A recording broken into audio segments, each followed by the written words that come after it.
In this video, you will learn how you can back up and restore your WhatsApp messages. So first of all, let's head over to our WhatsApp. And then once we open up WhatsApp, we want to click on the three dots in the top right hand corner. Click on settings. And then once we click on settings, you want to go down and select the chats option.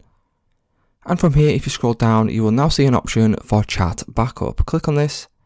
You will now need to click on backup, but what you need to do first of all is select a Google account. So first of all, what you need to do is you want to make sure that there is a Google account connected to your WhatsApp, because this is where the backups will be stored.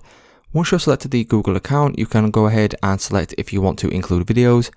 Click on backup, and what that will do is it will back up all of your messages from WhatsApp to your Google account. Now to restore our messages, what we need to do is head over to the Play Store, search for WhatsApp. So once you search for WhatsApp, you want to install the WhatsApp app right here.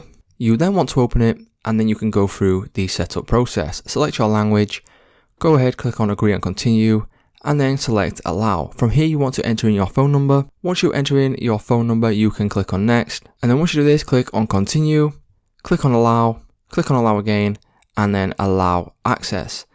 Once you do this, as you can see, it will now look for your backups. You can then give permission to go ahead and back up all of your messages. You will then be able to select the account that you want to back up from and then click on continue. Once you click on continue, you can then go ahead and skip to the next step. It will go ahead, initialize, and as you will notice now, the messages that you had previously will now be back on your WhatsApp.